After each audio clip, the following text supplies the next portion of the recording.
Salam sejahtera. Okey, jadi pada hari ini kita akan belajar topik baru iaitu nisbah dan kadaran. Okey, nisbah dan kadaran ini juga anda akan pelajari semasa di tingkatan 1 bab 4. Jadi pastikan anda boleh faham betul-betul cara pengiraan dan konsep untuk nisbah dan kadaran. Okey. Jadi pertama kita akan pergi kepada kadaran. Kadaran ini secara bahasa ringkasnya adalah perbandingan antara dua pasangan kuantiti. Okay, contohnya adalah bila anda nak buat perbandingan antara 4 paket gula dengan harga dia adalah RM12. Nak bandingkan dengan 7 paket gula, harga dia berapa ringgit? Ya. So yang itu yang kita panggil sebagai kadaran, iaitu perbandingan antara dua kuantiti. Okay. Cara nak buat pengiraan untuk kadaran ada dua cara. Okay. So, yang pertama adalah pelajar akan hafaz langkah dia. Iaitu, langkah kita baca soalan dulu. Contohnya, contoh 1, harga bagi 4 paket biskut yang sama ialah RM12. Okay. Berapa harga bagi 7 paket biskut yang sama? Jadi langkah pertama adalah pelajar perlu bina jadual. Bina jadual, jadi asingkan paket, sebelah sini harga. Jadi mula-mula dalam soalan kita tengok soalan bagi apa? Soalan tu cakap 4 paket biskut. Jadi kamu tulis 4 paket, 4 di bahagian paket untuk RM12. Jadi 12 di bahagian harga. Kemudian langkah kedua, susunkan apa yang hendak dicari di bawah dia. Macam soalan tanya adalah 7 paket biskut. Jadi 7 tu, nilai 7 tu kita letak di bawah kotak paket. Lepas tu dia tanya harga berapa untuk 7 paket. Jadi kita tak tahu. Bila kita tak tahu, untuk memudahkan kita, kita letakkan sebagai X. Okay, so kita letak X. Maksudnya di sini dalam kotak yang langkah kedua ni, maksudnya 4 paket biskut harga RM12. 7 paket biskut berapa ringgit? So, kita letak X. Berapa? Kita tak tahu. So, sesetengah pelajar akan ingat step ni. Yang baris dengan X, okay, so yang baris dengan X adalah 7 per dengan atasnya. So, per dengan atasnya adalah 4. Kemudian, darab dengan di atas X. Darab dengan di atas X adalah 12. So, 7 per dengan 4 darab dengan 12. Kamu akan dapat X tu adalah 21. Macam mana dapat 21? Ini kaedah pendaraban pecahan lah. 7 darab 12 bahagi dengan 4. Kamu akan dapat 21. Okay, teknik ni bagi setengah pelajar akan nampak mudah. Tapi mungkin bagi setengah pelajar agak memeningkan. So kita boleh gunakan teknik yang kedua iaitu teknik darab silang.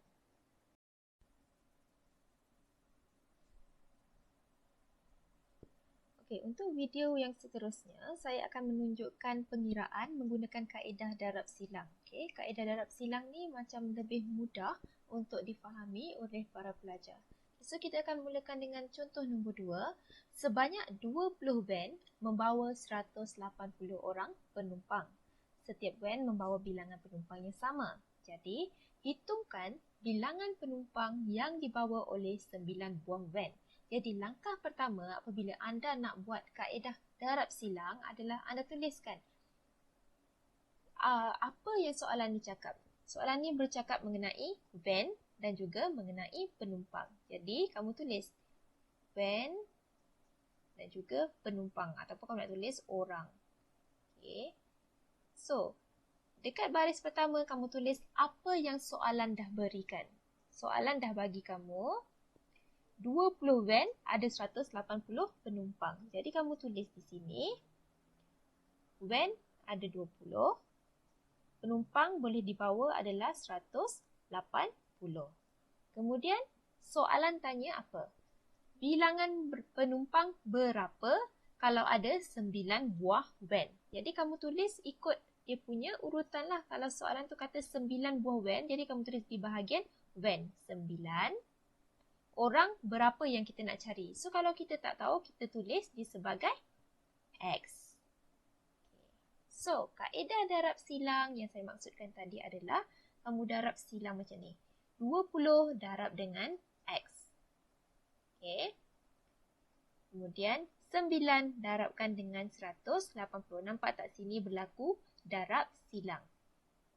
Jadi 20 darab X kamu akan dapat 20X. Sama dengan 9 darab dengan 180. Okay, jadi yang ni kamu kira dalam bentuk lazim akan dapat berapa? So 20 darab X sama dengan 9 darab 180, kamu akan dapat 1620. Okey, bentuk lazim tu cikgu tak tunjuk ya, sebab cikgu tahu semua boleh kira bentuk lazim. Okay. Kemudian bila kamu nak cari adalah X sahaja, X sahaja. Jadi apa yang kamu kena buat adalah kamu tulis X sama dengan 1620. Okay, 20 ni darab X kan? Bila darab, kita nak bawa dia ke sebelah sini, dia akan jadi bahagi dengan 20. Okay. So sekarang 1620 bahagi 20, kamu buat bentuk lazim, kamu akan dapat X sama dengan 81. Jadi 81 ni adalah bilangan yang akan kalau ada 9 buah wen, bilangan orang yang akan dibawa adalah sebanyak 81 orang.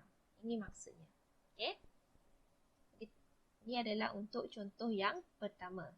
Tengok contoh soalan yang kedua. Berapa bilangan van yang diperlukan untuk bawa 126 orang penumpang? Okey, so sekarang dia nak berapa van pula? Bilangan penumpang dia dah bagi. So apa yang kita kena buat? Macam tadi juga. Kita buat sebelah dia. Okay, van orang. Okay. So, ambil dari soalan yang asal juga. Soalan tadi dikata 20 van, 180 orang. Okay. Soalan tadi nak berapa van? Kita tak tahu berapa van. Jadi kita letak sebagai X. Berapa van boleh bawa? Kamu tengok soalan. Boleh bawa 126 orang. Jadi kamu tulis sini. Boleh bawa 126 orang. So, sekarang kamu buat darab silang. X darab dengan 180.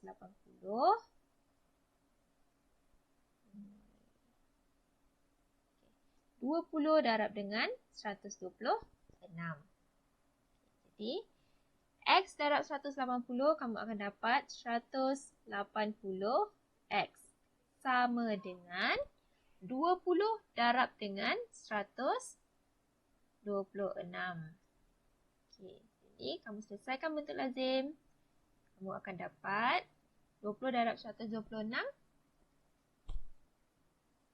Kamu akan dapat 2520. Okay. So, sekarang kita nak cari X je. Nak cari X sahaja, kita ambil 2520 bahagikan dengan ni. Bahagikan dengan 180. Jadi, X sama dengan, okay, kamu selesaikan dalam bentuk lazim ataupun kamu buat kaedah pemansuhan bergantung kepada kamu. Jadi, kamu akan dapat X tu adalah 14.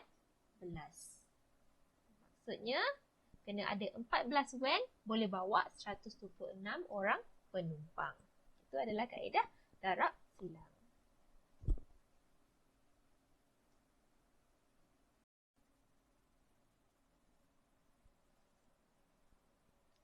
Kita buat lagi contoh yang seterusnya. Contoh yang ketiga. Zarif meletakkan 20 biji guli yang sama saiz di atas penimbang. Jumlah jisim guli tersebut ialah 100 gram. Okay, bermaksud ada 20 biji guli sama dengan 100 gram. Soalan, berapakah jisim? Dia nak berapa jisim untuk 7 biji guli? Okay, jadi sekarang kita bercakap mengenai dua benda, iaitu mengenai berapa biji guli dengan dia punya jisim. Okay, So, dalam jalan kira kita tulis guli. Belah sini adalah dia punya jisim. Okay. Yang paling atas kita tulis apa yang soalan bagi. Soalan bagi 20 guli 100 gram. Jadi kamu tulis 20 guli 100 gram. Soalan nak berapa jisim untuk 7 biji guli. Jadi yang dia nak tahu adalah jisim. So kita tak tahu jisim tu berapa, kita letak sebagai X. Untuk berapa biji guli? Untuk 7 biji guli. Okay, so sekarang darab silang. 20 darab X, 7 darab dengan 100. Okay. So, 20 darab X kamu akan dapat 20X. 7 darab 100 kamu akan dapat 700. Okay. So, sekarang yang kamu nak cari X sahaja. So, X sama dengan 700 bahagi dengan sini 20. Okay. So, X kamu akan dapat 700 bahagi 20 sama dengan 35 gram. Okay. Maksudnya 7 biji guli berarti adalah 35 gram.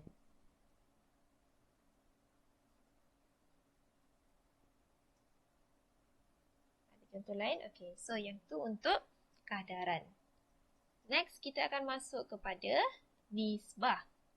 Okey. Nisbah adalah perbandingan antara dua kuantiti yang mempunyai unit yang sama. Bermaksud, bila kamu nak tulis nisbah, kamu kena pastikan dia ada unit yang sama. Kalau kamu bercerita mengenai gram, pastikan pasangan nisbahnya pun dalam unit gram. Kalau soalan bagi 1 gram, 1 kilogram, jadi kamu kena samakanlah, kamu pilih kamu nak dia dalam bentuk gram ataupun nak dia dalam bentuk kilogram. Pertukaran unit, kamu dah tahu nak buat macam mana kan? So, pastikan yang pertama, bila nak tulis nisbah, unit kena sama. Okey, tetapi apabila jawapan akhirnya dalam nisbah tidak mempunyai unit. Maksudnya, walaupun contoh soalan tu bercakap mengenai 1 gram kepada 10 gram. Tapi ni kita tak boleh tulis nisbah macam ni. Nisbah hanya ada nombor. Okey, iaitu 1 nisbah 10. Tak ada unit untuk nisbah. Tapi syarat yang pertama, kita kena pastikan unit dia sama dulu. Baru kita boleh buang dia punya unit. Tulis nombor sahaja untuk nisbah. Okey. So, okey. Dan nisbah ditulis dalam bentuk A titik 2 bertindih B. Okay. Cara kita sebut adalah nisbah A kepada nisbah B. Okay. Atau kamu boleh tulis nisbah dalam bentuk pecahan A per B. Ia membawa maksud yang sama. Tapi kebiasaannya, bila sebut je nisbah, kita akan tulis dalam bentuk A titik bertindih B ni lah yang membawa maksud A kepada B. So, bila dalam soalan kita kena fokus, apa soalan nak? Apa kepada apa? Kalau dia kata merah kepada biru, kamu janganlah buat biru kepada merah. Pastikan merah kepada biru bila kamu tulis dia punya nombor. Kita tengok contoh supaya lebih faham. Contoh yang pertama, pinggan P ada 1 biji donat. Maksudnya di sini, kita tulis P ada 1 biji donat. Manakala pinggan Q ada 4 biji donat. Soalan nak nisbah bilangan donat P. Jadi kamu tulis bilangan donat P kepada kamu tukarkan kepada titik bertindih. Okay. Kepada pinggan Q. Jadi Q. So berapa kamu tulis? Kamu tengok yang kamu dah tulis. P1 jadi 1. Titik bertindih Q4. Jadi inilah jawapannya. Nisbah donat pinggan P kepada Q adalah 1 nisbah 1 kepada 4. Contoh soalan kedua. Sebuah bekas berisi 2 biji apel merah. dan beberapa biji apel hijau. Nisbah bilangan apel merah kepada hijau dalam bekas ialah 1, 6. Berapa bilangan apel hijau? Okey, untuk soalan macam ni, dia bagi kamu nisbah, dia nak kamu cari apel tu ada berapa. Macam mana nak buat? Okey, yang ni kita pun akan menggunakan kaedah darab silang. Tapi sebelum tu, kamu kena pastikan cara kamu tulis nisbah tu adalah betul. So, kamu tengok dulu dia kata. Nisbah apel merah kepada hijau. Bermaksud, singkatan merah kita tulislah merah M kepada hijau H. Dalam bekas tu adalah 1 kepada 6. Okey, macam inilah susunan dia. Merah 1, hijau 6. Okey. So, dia nak berapa apel hijau? Yang dia bagi kamu tadi hanya apel merah iaitu 2 biji. Jadi, cara kamu nak buat di sini adalah kamu susun dia ke bawah. 2 biji apel merah tu letak sebaris dengan yang merah ni. Sebaris sini. Jadi, dia kata 2 biji. Kamu tulislah 2.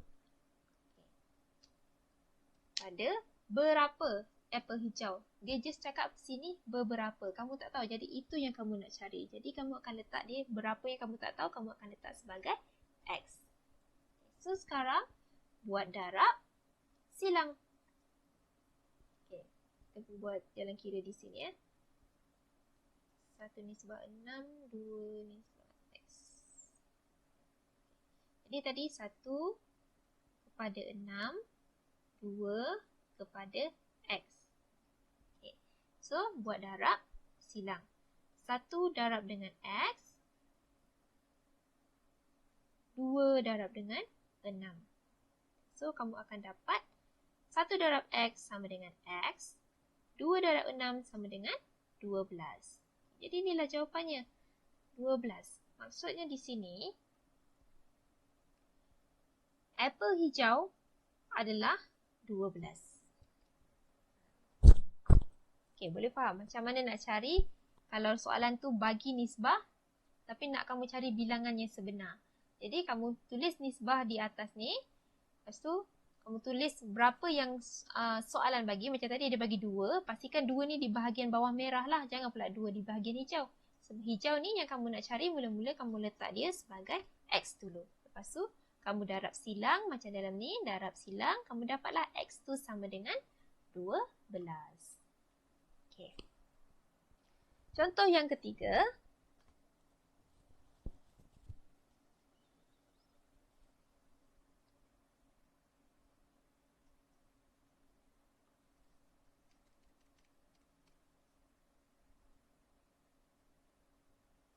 Contoh yang ketiga. Tali hijau mempunyai panjang sebanyak 4 meter. Jadi, kita tulis hijau sama dengan 4 meter. Manakala tali kuning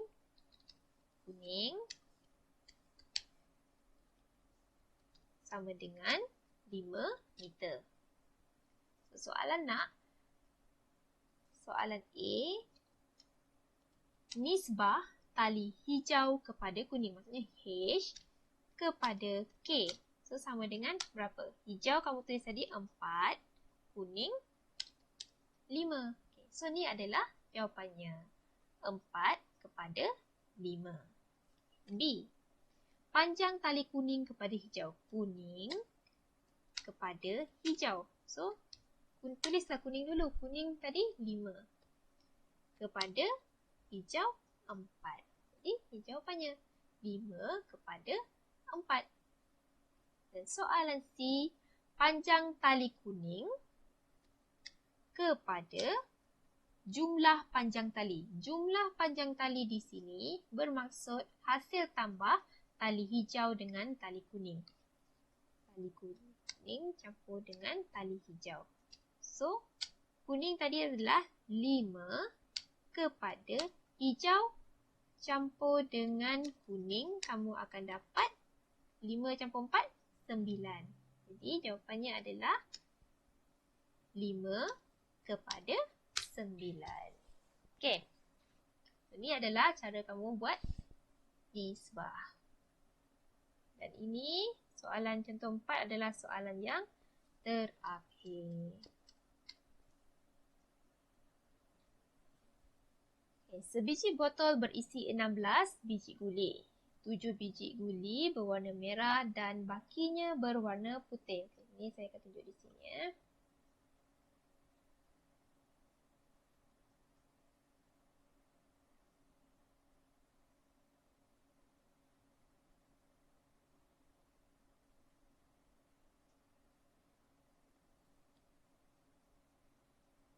Kita akan tengok dulu. Sebiji botol berisi 16 biji guli. 7 daripada guli tu berwarna merah. So, yang lain warna putih. Maksudnya di sini dalam satu botol ni ada 16 guli. Daripada 16 tu, 7 biji berwarna merah. Gula merah, M. So, dia kata yang selebihnya kita tak tahu berapa. Tapi dia adalah berwarna putih. Soalan yang pertama. Hitung nisbah bilangan guli putih kepada guli merah. So, dia kata nisbah guli putih kepada guli merah. Sekarang yang kamu tahu hanyalah guli merah. Kamu tak tahu putih. Tapi dia bagi tahu kamu dalam satu botol tu semua ada 16. Jadi, macam mana kamu nak tahu putih adalah 16 tolak dengan 7. So, 6 tolak 7 tak boleh. Tinggal kosong. Bagi sini 10. 10 tolak 7 tinggal 3. 3 campur dengan 6 akan dapat 9. Bermaksud guli untuk putih ada 9 biji. So, kalau soalan tanya putih kepada merah, maksudnya 9 kepada 7. Ini jawapannya. Untuk soalan A, 9 kepada 7. B. 6 biji guli putih dikeluarkan. Hitung nisbah bilangan guli putih kepada merah kepada putih. So, soalan kedua, dia nak merah kepada putih. Soalan B, dia nak merah kepada putih. Tapi, tengok. Dia kata, dia dah keluarkan 6 biji guli putih. Kalau pada asalnya putih ada 9, lepas tu dia kata dia dah buang 6. Maksud kita kena tolak 6. 9 tolak 6 adalah tinggal 3. Maksud sekarang guli putih ada 3. Guli merah dia tak ada perubahan kan. So tetap 7. Jadi nisbah dia adalah 7 kepada 3. Jadi itu sahaja sedikit sebanyak mengenai bab nisbah dan kadaran. So yang kamu kena tahu adalah cara membuat darab silang. Cara tulis nisbah, jangan terbalik. Kalau dia kata merah kepada putih, kamu kena tulis merah kepada putih lah. Jangan tulis putih kepada merah. Dia akan jadi lain jawapannya. Okay? So, bila dah faham cara nak buat nisbah dan kadaran, kamu boleh terus kepada Google Form untuk jawab latihan.